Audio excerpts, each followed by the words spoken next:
नमस्कार, हिमाचल खबरनामा में आपका स्वागत है। मैं हूं किशन ठाकुर। सबसे पहले नजर डालते हैं कुछ खास सुर्खियों पर।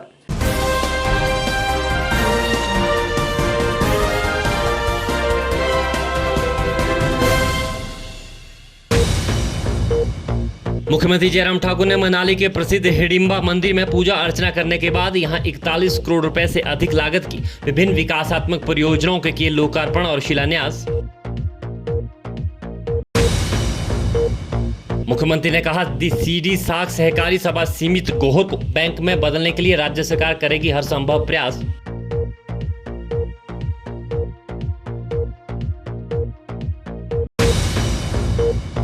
कांग्रेस के राष्ट्रीय प्रवक्ता चरणजीत सिंह सापरा ने केंद्र सरकार पर बोला हमला, कहा नए साल पर जीएसटी बढ़ाकर प्रधानमंत्री मोदी ने देश की जनता को दिया महंगाई का तोहफा।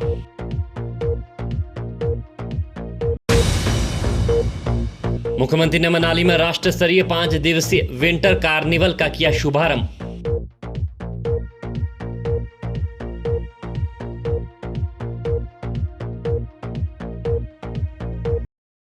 सुर्खियों के बाद अब खबरें विस्तार से।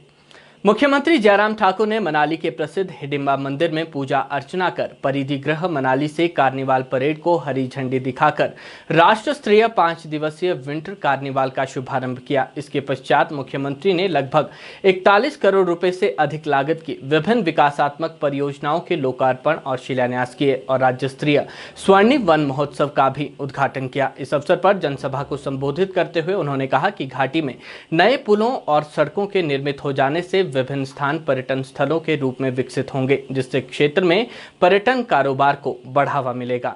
जिसका जिक्र यहाँ पर गोविंद ठाकुर जी ने किया, कुल मिलाकर के हमने 7 उद्घाटन किए। 3 करोड़ की लागत से हमारे जो प्रकृति वाटिका व्यास बिहार मनाली का जो है उसका हमने उद्घाटन किया। 57 लाख की लागत से जो आदर्श वन परिक्षेत्र कार्यालय मनाली का उसका उद्घाटन किया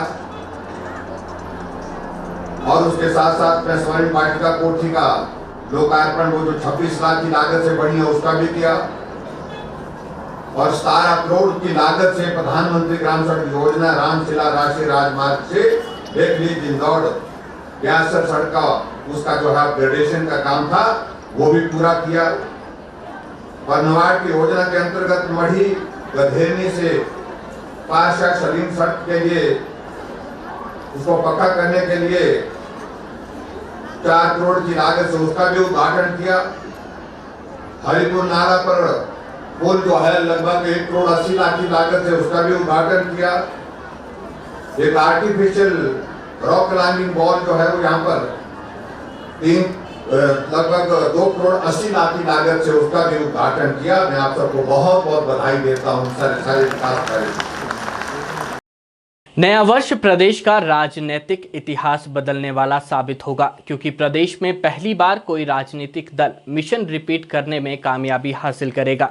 राज्य योजना बोर्ड के सदस्य मनोज चड्डा ने डलहौजी में पत्रकारों को संबोधित करते हुए ये बात कही। उन्होंने कहा कि ये संदेश प्रदेश की जनता ने मंडी रैली के माध्यम से दे दिया है। मनोज चड्डा ने कहा कि बीते 4 वर्षों में प्रदेश की जयराम सरकार ने प्रदेश के विकास के साथ साथ जन कल्याण के लिए जो योजनाएं चलाई है वही जीत का आधार बनेंगी।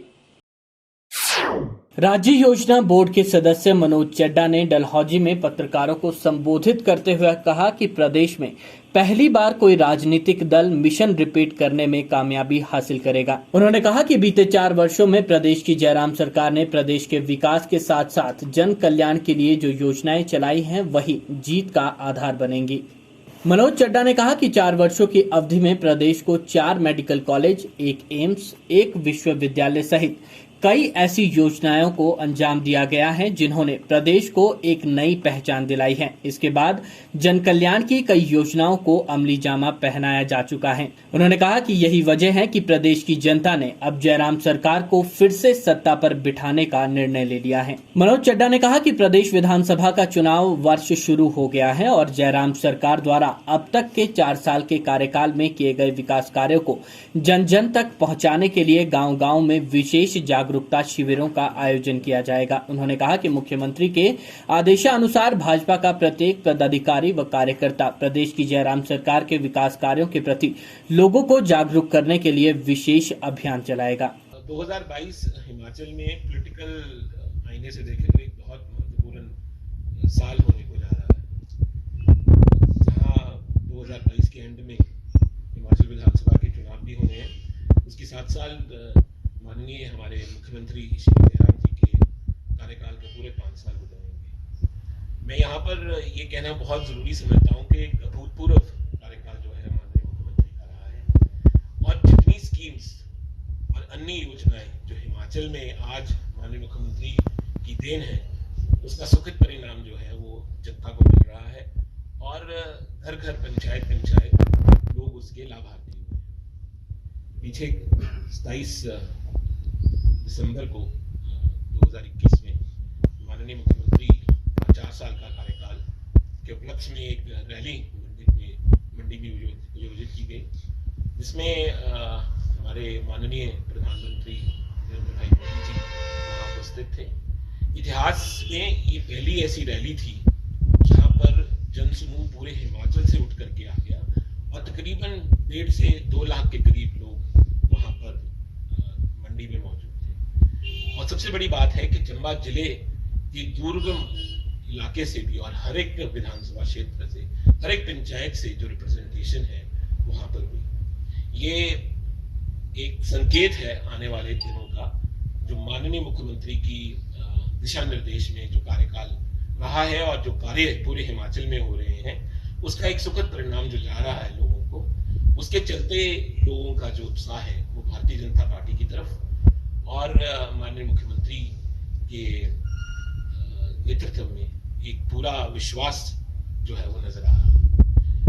माननीय मुख्यमंत्री एक सफल कार्यकाल कर चुके हैं 4 साल का, और ऐसी कई अद्भुत को सुगाते हैं वो हिमाचल को दे चुके हैं। सबसे पहली जो बात करें तो हमारे 4 मेडिकल कॉलेज हिमाचल में भारतीय जनता पार्टी की माननीय मुख्यमंत्री की नेतृत्व में और हमारे राष्ट्रीय अध्यक्ष जगतपाल नड्डा जी के दिशा निर्देश के ऊपर 4 मेडिकल कॉलेज पूरे हिमाचल में चलने लग पड़े हैं। उसके साथ साथ एक एम्स, तो एक बहुत बड़ी उपलब्धि है बिलासपुर में, उसका भी इनॉग्रेशन हो गया और ओपीडी उसकी चालू हो गई है, और कुछ ही महीनों में वो पूर्णतः चालू हो जाएगा।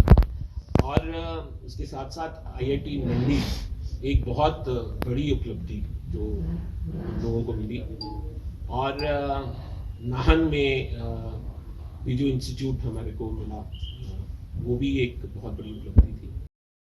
कांग्रेस कार्यालय राजीव भवन में आयोजित पत्रकार वार्ता के दौरान कांग्रेस के राष्ट्रीय प्रवक्ता चरणजीत सिंह सप्रा ने कहा कि नए साल के आगाज के साथ ही केंद्र सरकार ने GST की दरों में वृद्धि कर दी है, जिससे भाजपा तो मुनाफे में है लेकिन जनता त्रस्त है। उन्होंने कहा कि GST में वृद्धि होने की वजह से रोजमर्रा की चीजें बहुत अधिक महंगी होने वाली है।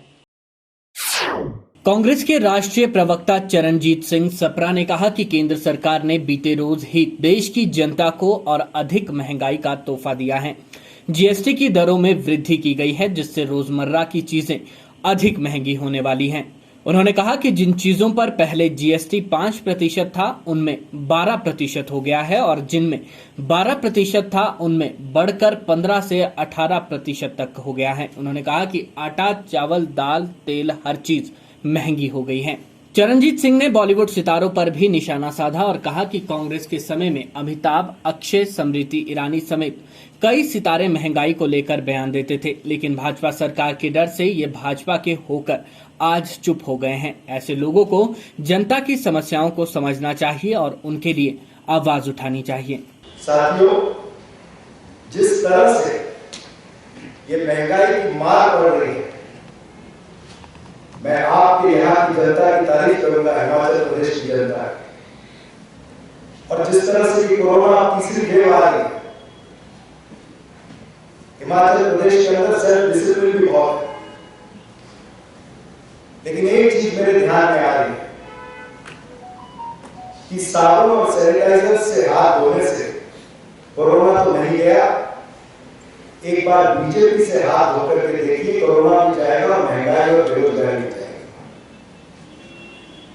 हिमाचल की जनता ने सिर्फ करके दिखाया तो अभी उपचुनाव हुए, एक लोकसभा की सीट और 3 विधानसभा की सीटों पर जिस तरह से बीजेपी का सुपड़ा साफ हुआ, मेरे ख्याल से एक बहुत बड़ा संदेश हिमाचल की जनता ने राज्य में ही नहीं बल्कि देश में भी दिया।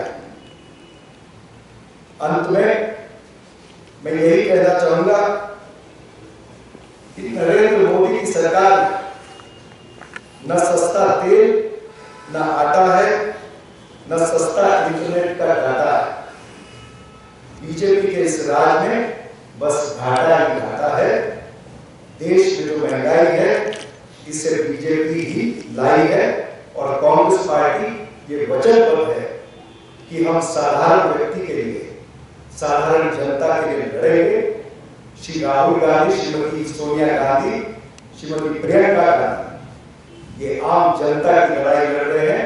महंगाई के खिलाफ बिगुल बच चुका है और उस बिगुल का संकेत आपने उपचुनाव के जरिए से हिमाचल की जनता ने दिया। राजधानी शिमला के ऐतिहासिक गेटी थिएटर में रविवार को Theog Kufri student welfare association द्वारा कल्चरल फेस्ट का आयोजन किया गया, जिसमें फल एवं सब्जी विक्रेता संघ ढली के अध्यक्ष हरीश ठाकुर ने बतौर मुख्य अतिथि शिरकत की। इस मौके पर एसोसिएशन के सदस्यों द्वारा विभिन्न सांस्कृतिक कार्यक्रम भी पेश किए गए।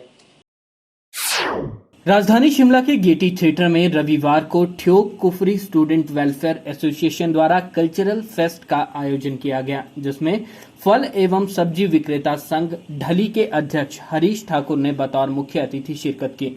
इस मौके पर हिमाचली संस्कृति पर आधारित विभिन्न प्रस्तुतियां भी पेश की गई। साथ ही एसोसिएशन के सदस्यों ने वेस्टर्न आर्ट की भी प्रस्तुतियां दी। मीडिया से बात करते हुए मुख्य अतिथि हरीश ठाकुर ने अपने विचार साझा किए। आज से पहले भी ये फंक्शन होता रहा है और बच्चों को एनकरेज करने के लिए हम जो है ये इस तरह का बच्चों को अपनी तरफ से इनको सहयोग देते रहते हैं। ये 2-3 सालों से जो है ये कोरोना की वजह से जो है ये फंक्शन नहीं हो पाया था, पर इस बार जो है हमने बच्चों को प्रोत्साहित करने के लिए ये प्रोग्राम भी किया, क्योंकि बच्चे जो है नशा खोरी में जो जा रहे हैं उससे बचाने के लिए हम इस तरह के आयोजन करते रहते हैं। और ये ठियोग फागू का जो ये इस तरह की कल्चर एक्टिविटीज़ होती है ये बहुत ये एक्चुअल में यहाँ शिमला में इस तरह के प्रोग्राम सबसे पहले फागू ठियोग एसोसिएशन ने ही शुरू किया था और ये सदियों से चला आ रहा है और हम भी इनके साथ कंधे से कंधा मिलाकर खड़े हैं। वहीं मीडिया से बात करते हुए Theog Kufri student welfare association के चेयरमैन जगदीप ठाकुर ने भी कल्चरल फेस्ट की विस्तृत जानकारी साझा की।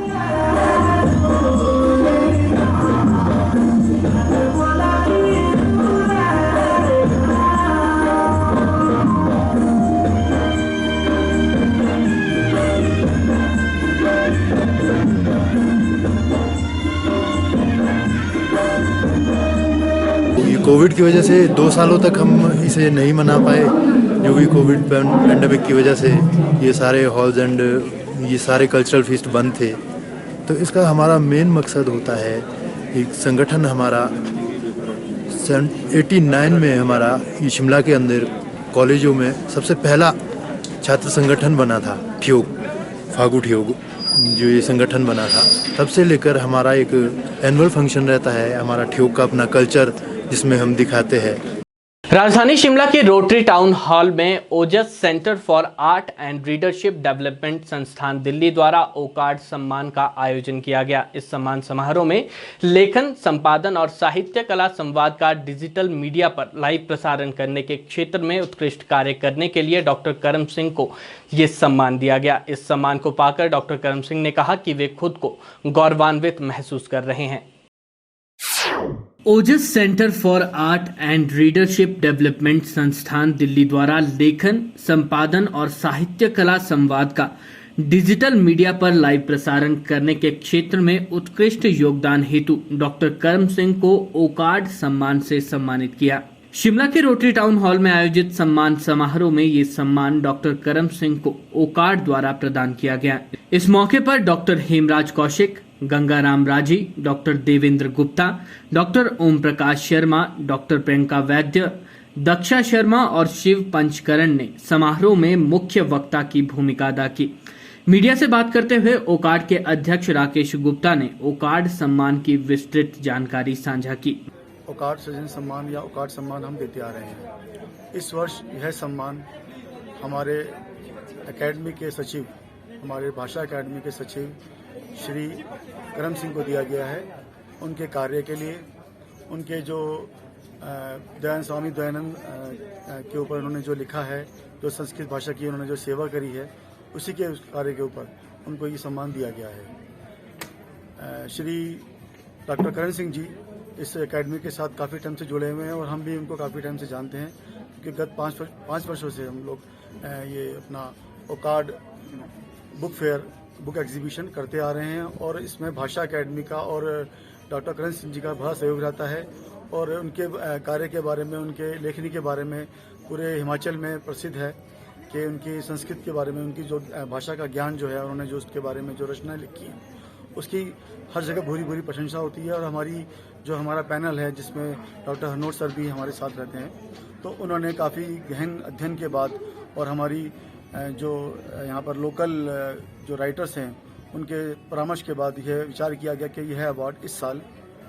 डॉक्टर करण सिंह जी को दिया जाएगा। वहीं करम सिंह ने कहा कि वे ये सम्मान पाने पर खुद को गौरवान्वित महसूस कर रहे हैं। साथ ही उन्होंने ओकार्ड के विषय पर भी अपने विचार साझा किए। समाज सेवा, शिक्षा आदि विभिन्न क्षेत्रों में विगत कई वर्षों से सम्मान प्रदान करती आई है और इससे पहले शिमला में भी कुछ साहित्यकारों को पुस्तक मेला के दौरान सम्मानित किया जा चुका है। अकादमी की उसमें भागीदारी साहित्यिक आयोजनों को लेकर के हमेशा रहती है, जिसमें प्रदेश की, विशेषकर शिमला की जो साहित्यिक संस्थाएं हैं उनका योगदान रहता है और इस बार बहुत सारा कार्यक्रम आयोजित किए गए हैं।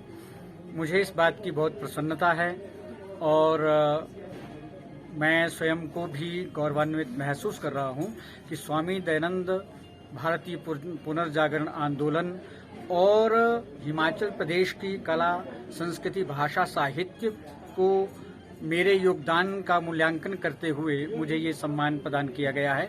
मैं ओकार्ड का आभारी हूँ। एक विशेष जो इस सम्मान के साथ बात जुड़ी है वो है अकादमी द्वारा विगत 24 मई 2020 से लगातार जो साहित्य कला संवाद का ऑनलाइन प्रसारण किया जा रहा है, अब तक लगभग 700 कार्यक्रम निरंतर प्रसारित किए जा चुके हैं। ये एक बहुत बड़ा काम किया गया है, तो उसको रेखांकित करते हुए ओकार्ड के द्वारा सम्मान दिया जाना मेरे लिए, साहित्य कला सम्मान की सारी टीम के लिए, हिमाचल प्रदेश के लिए बहुत गौरव की बात है।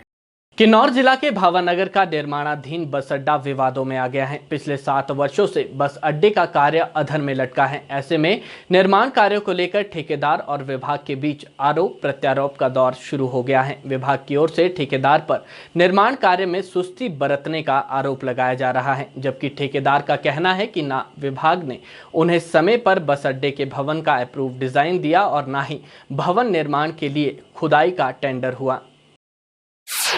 टेंशन लाइन जो यहाँ पूरे निचार ब्लॉक के लिए जहाँ से सप्लाई होता है, जो कि सामने इसका जो ना आपका स्विच यार्ड है, ये जो है ऊपर हटाने नहीं, जब तक ये हटाया नहीं जाएगा तब तक ये पूर्ण करना मुश्किल है, संभव नहीं है। क्योंकि ये सामने जो पिलर दिख रहे हैं ये सारे उसमें टच होने, अभी जो लेंटर आपने देखा है ये लेंटर, एक लेंटर ऊपर जाएगा, एक लेंटर ऊपर जाने के बाद उसमें गेबल उठे जाएंगे, गेबल उठने के बाद इसमें छत लगना है, उसके बाद ही ये जो है ना कार्य पूर्ण किया जाएगा। मैं चाह रहा था कि इसको नीचे से इसको फिनिशिंग किया जाए, पर ऐसा संभव नहीं है, क्योंकि बिल्डिंग को ऊपर से फिनिशिंग करते हुए नीचे लाना पड़ता है ताकि नीचे काम किया हुआ ऊपरले काम से नुकसान ना हो। मैं सरकार से व विभाग से निवेदन करता हूँ कि इसको पूर्ण रूप से जो तार हटाने हैं हाईटेंशन लाइन, इसको जो है संबंधित विभाग से तालमेल करके जल्दी हटाया जाए ताकि मेरे मजदूर, मिस्त्री व मशीनरी मेरी जो आइडल पड़ी है उसकी भरपाई हो सके। तथा ये जो पिछला जो डंगे का काम है राष्ट्रीय उच्च मार्ग के साथ में, ये लगभग 72 लाख का एस्टिमेट है, जो कि 2017-18-19 में ये उपायुक्त महोदय के पास स्वीकृत गया हुआ है। इसमें प्राक्कलन स्वीकृति, राशि स्वीकृति व नक्शा स्वीकृत गया है। आज तक उसका कोई पता नहीं है, जिसके कारण ये आगे का जो लेंटर अधूरा पड़ा है, क्योंकि वो लेंटर वो अगला जो आपका डंगा है इसमें जो शरिया रखा हुआ है आपस में टाई अप होगा। ये शरिया टाई अप होने के बाद ही बसें इसी के ऊपर खड़ी होने, क्योंकि ये मोटा लेंटर है, ताकि बसें जो भी काम होना है, बसें घूमनी है, जो कुछ भी है इसके ऊपर होना ही है। तो मैं सरकार से या मेरे संबंधित विभाग PW से निवेदन करता हूँ कि जल्द से जल्द इसको शीघ्र सिरे लगाया जाए, और ना कि मेरे ऊपर आरोप लगाया जाए कि 20 साल हो गए, 15 साल हो गए ये शेर सिंह ने काम नहीं किया है, इसको कैंसिल किया जाए। हाल ही में जिला परिषद के सदस्य जो क्षेत्र सदस्य हैं यहाँ के वार्ड नंबर हमारे सुंगरा वार्ड के विजेंद्र सिंह जी ने, उन्होंने ये आपके जिला परिषद में 16 तारीख को 16/12 को लिखा है कि इसको कैंसिल किया जाए। बजाय कैंसिल करने के मैं उनसे निवेदन करता हूँ, पूरे जिला परिषद से निवेदन करता हूँ, उपायुक्त महोदय से निवेदन करता हूँ, स्थानीय विधायक से निवेदन करता हूँ, सरकार से निवेदन करता हूँ, किसी भी विवाद में जाने बजाय इसको सिरे लगाया जाए, और इसमें जो कुछ भी त्रुटियां हैं सरकार की ओर से या विभाग की ओर से या DC साहब की ओर से उसको शीघ्र पूर्ण किया जाए, ताकि इसको पूर्ण रूप से मैं पूर्ण करूं, ताकि मैं और आगे क्षति होने से बचा सकूं। लक्कड़ बाजार से IGMC जाने वाले लिंक सड़क के नीचे का मलबा अचानक से गिरने से सड़क टूट गई। गौरतलब है कि यहां पर पार्किंग निर्माण का कार्य किया जा रहा है, जिसके चलते खुदाई की जा रही है। खुदाई अधिक होने की वजह से ये वाकया पेश आया। वहीं IGMC के वरिष्ठ चिकित्सा अधिकारी और लोक निर्माण विभाग के अधिशासी अभियंता ने घटनास्थल पर पहुंचकर मौके का जायजा लिया। प्रदेश के सबसे बड़े अस्पताल IGMC की ओर जाने वाली सड़क रविवार सुबह अचानक टूट गई, जिससे अस्पताल के MRI, न्यू बिल्डिंग और फ्लू OPD को जाने वाला मार्ग पूरी तरह बंद हो गया। वहीं सड़क के टूट जाने से परिसर में पार्क दर्जनों गाड़ियां भी यहां फंस गई। अब जब तक सड़क ठीक नहीं होती तब तक ये गाड़ियां भी यहां से नहीं निकल सकेगी। प्राप्त जानकारी के अनुसार रविवार सुबह लक्कड़ बाजार से IGMC जाने वाले लिंक सड़क के नीचे का मलबा नीचे गिर गया। गौरतलब है कि यहां पर पार्किंग का कार्य चल रहा है, जिसके कारण खुदाई का कार्य भी गति पर है। खुदाई अधिक होने से सड़क कमजोर पड़ गई और रविवार सुबह अचानक बहुत सारा मलबा नीचे गिर गया। अभी तक कोई जानी नुकसान होने की सूचना नहीं है।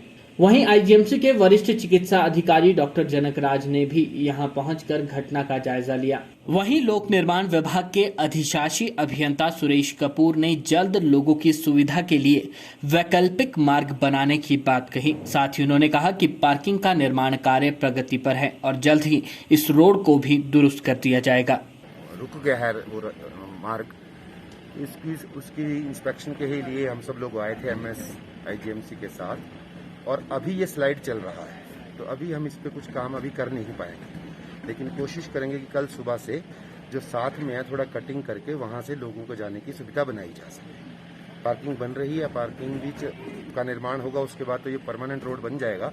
लेकिन अभी जो लैंडस्लाइड के कारण दिक्कत आई है उसके लिए हम कल सुबह से इसको करेंगे, क्योंकि आज अभी लैंडस्लाइड चल रहा है, अभी हम काम करेंगे तो दिक्कत आ सकती है, तो कल सुबह स्टार्ट करेंगे इसको। मतलब कि ये कहा जाए कि लोगों के आने जाने के लिए वैकल्पिक मार्ग की व्यवस्था हो जाएगी? नहीं, कल कट करके देखेंगे, अगर बनता है, अगर जैसी हमें टोपोग्राफी अलाउ करेगी, तो अगर ज्यादा चौड़ा होगा तो 2-2.5 मीटर कार तक का बनाने की कोशिश करेंगे। 2-3 दिन लगेगा, 3-4 दिन इसको रिस्टोर करेंगे इसको। अर्की के बातल गांव में बीती रात बिजली की तार से शॉर्ट सर्किट होने की वजह से गौशाला में आग लग गई। जब तक आग को बुझाया गया तब तक करीब 50,000 रुपए का सूखा घास और इमारती लकड़ी जलकर राख हो गई। ग्रामवासियों ने आरोप लगाते हुए कहा कि उन्होंने बिजली विभाग से कई बार इन तारों को बदलने की मांग की, लेकिन विभाग गहरी नींद में सोया हुआ है। लोगों ने कहा कि बिजली विभाग की लापरवाही की वजह से ये वाकया पेश आया है। अर्की उपमंडल के गांव बातल में बीती रात करीब 7:30 बजे एक गौशाला में आग लगने से उसमें रखा सूखा घास और इमारती लकड़ी जलकर राख हो गई। जानकारी के अनुसार बातल गांव के निवासी दिनेश शर्मा पुत्र स्वर्गीय कालीचरण शर्मा की गौशाला में साथ लगती बिजली की तार में शॉर्ट सर्किट होने की वजह से ये हादसा पेश आया। आग लगने की सूचना मिलते ही स्थानीय लोगों ने आग को बुझाने की कड़ी मशक्कत की। जब तक आग पर काबू पाया गया तब तक उसमें रखा सूखा घास और इमारती लकड़ी जलकर राख हो गई थी। गौशाला के मालिक दिनेश शर्मा ने कहा कि बिजली की तार में शॉर्ट सर्किट होने से उनकी गौशाला में आग लगी, जिससे उनका करीब 50,000 रुपए का नुकसान हो गया है। उन्होंने कहा कि उन्होंने घर के साथ गुजरने वाली बिजली की मेन लाइन को बदलने की कई बार बिजली विभाग से गुहार लगाई, लेकिन इस पर कोई कार्रवाई अमल में नहीं लाई गई, जिसकी वजह से ये हादसा देखने को मिला है। कल शाम को 7:30 बजे के करीब यहाँ पर ये जो खंबे से लेकर मीटर तक आ रही है तार, ये हमने कुछ दिन पहले अपने आप ही मतलब अपने खर्च पर जो हमने चेंज करवाई थी और स्पार्किंग हुई यहाँ पर बड़े जोर की, और उसी टाइम जो है सारी बिजली हमारी चले गई। और फिर हम नीचे को जब देखा हमने तो यहाँ पर जो है वो ऊपर से जो है आग लग चुकी थी, और ये गौशाला के साथ ही लगभग कोई 100 गाड़ी जो है घास की थी, और इसमें शटरिंग थी और कुछ इमारती लकड़ी थी टुन्नी की, और ये आग लग गई। फिर हम लग गए पानी फेंकने इसके ऊपर, और ये जो कई बार पहले भी यहाँ पर ऐसा ही हुआ इसी वायर में, और विभाग को कई बार बोला हमने भी इस खंबे को यहाँ से चेंज कर दो और इसके स्थान पर जो है लोहे का खंबा लगाओ, और बड़ा भारी नुकसान हुआ है हमारा। हमारा तो यही है कि इसका हर्जाना जो है हमें दिया जाए। हम जो दुख हुआ है, हमें बड़ा भारी कष्ट हुआ है, ये तो कोई नहीं कर सकता, लेकिन ऐसा है कि कम से कम इसका हर्जाना दिया जाए। वहीं बातल पंचायत की प्रधान उर्मिला शर्मा ने कहा कि उनकी पंचायत के वार्ड नंबर 3 में दिनेश शर्मा की गौशाला में बीती रात आग लग गई, जिससे उनका करीब 50,000 रुपए का नुकसान हुआ है। उन्होंने कहा कि आग लगने का मुख्य कारण बिजली की तार में शॉर्ट सर्किट है। उर्मिला शर्मा ने कहा कि उन्होंने पंचायत के माध्यम से कई बार बातल गांव में बिजली की तारें बदलने को लेकर प्रस्ताव दिए, लेकिन विभाग के ढुलमुल रवैये के कारण इस तरह के हादसे सामने आ रहे हैं। उन्होंने विभाग से इस मामले को जल्द से जल्द हल करने की मांग की है। इसके अलावा दिनेश शर्मा को उचित मुआवजा देने की भी मांग की है। विगत रात मेरी पंचायत ग्राम पंचायत बातल के वार्ड नंबर 3 में ये हमारे दिनेश शास्त्री जी के गौशाला में आग लगी है, जो मुझे रात को लेट नाइट पता लगा है। और सुबह मैं यहाँ मौके पे आई हूँ तो इनके यहाँ पे लगभग 50,000 के करीब नुकसान हो गया है, जो इसमें इनका घास और इमारती लकड़ी शटरिंग वगैरह ये सब जल गया है। और बड़ी मुश्किल से इनके ये गौशाला में जो गाय बांध रखी थी वो बच गए हैं, लेकिन इसके लिए हमने विभाग को भी लिखित रूप में दिया है कि पूरी पंचायत में जो है केबल बिछाई जाए, क्योंकि पंचायत में घनी आबादी होने के कारण इसका खतरा अक्सर बना रहता है। यहाँ जो ये लकड़ी का पुराना खंभा है, इससे ये तार जो इनके घर के मीटर के लिए आई है, इसमें स्पार्किंग हुआ है, जबकि इनका कहना है कि हमने ये नई तारें अपने खर्चे पे बिछाई है यहाँ पर। कहने के बावजूद भी अभी तक 1 साल से हम विभाग को कह रहे हैं, लेकिन इस पर कोई सुनवाई नहीं हुई है अभी, और केबल बिछाने का काम अभी तक शुरू नहीं हुआ जबकि हम लिखित रूप में दे चुके हैं। तो मेरी विभाग से ये रिक्वेस्ट है कि यहाँ पे जल्दी से जल्दी जो है पंचायत में 2, 3 और 4 नंबर वार्ड में प्रायोरिटी बेस पर केबल बिछाने का कार्य शुरू। हिमाचल खबरनामा के आज के इस अंक में इतना ही। प्रदेश भर की ताज़ा तरीन खबरों के लिए देखते रहें हिमाचल खबरनामा। नमस्कार।